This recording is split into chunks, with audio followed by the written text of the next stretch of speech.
My whole life I've had something following me. At first I would just feel a presence around me, but as I got older it worsened.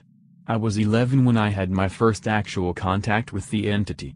It was late one night when I decided to grab a drink. I opened my eyes and when I sat up I noticed my bed was surrounded by bugs.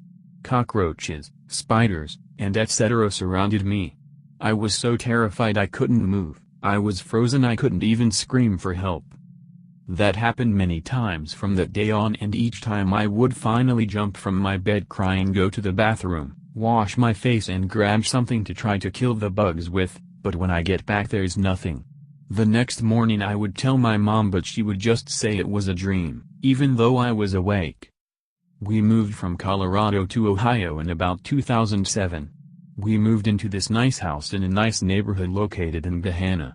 As soon as I got there I felt like a force pulling me towards the house. I told my parents I didn't like the house and something felt wrong about it, but the usual, they just ignored me. So after a week everything was fine, nothing happened, even my dreams stopped. I was glad we moved away and I thought everything was okay. Nothing lasts for long, because after the week the real hauntings began. It was night around 8 p.m. and the whole family was downstairs. We were all enjoying and laughing when my mom's phone started ringing upstairs. I was around 12 then, turning 13 in a couple of months, the eldest of us four. My mom told me to go get it for her. I got up and went up the stairs. I passed the first staircase without an issue, but just I turned to climb the other staircase I felt something or someone apply force on me. It made it really hard to climb, but I did it. My parents' room was right across the stairs, so I went and fetched the phone. I felt someone was watching me, so I turned and there it was, a shadowy figure. I froze with fear. It walked back and ran really fast down the hall and into my room. I ran down the stairs trying not to look scared to my parents. I told my dad later that night and asked if I could sleep with my twin brother. I'm older than him by 5 minutes.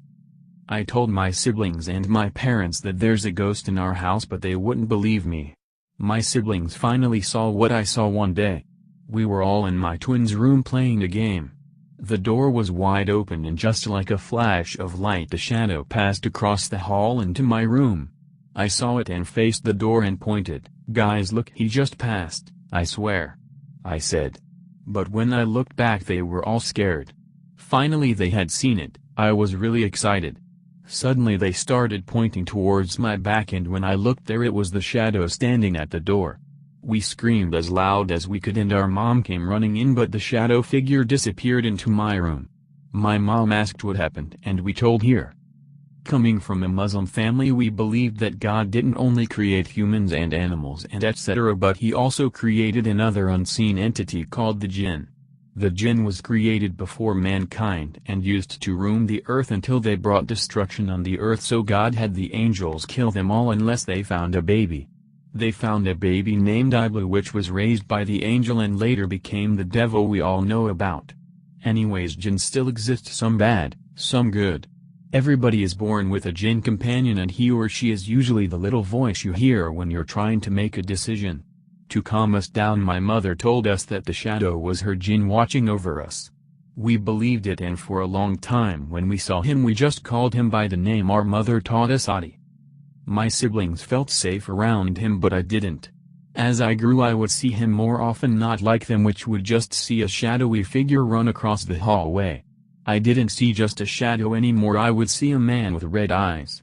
I remember one as I was in my parents' room looking for something in their cabinet. I looked up and saw something behind me through the mirror.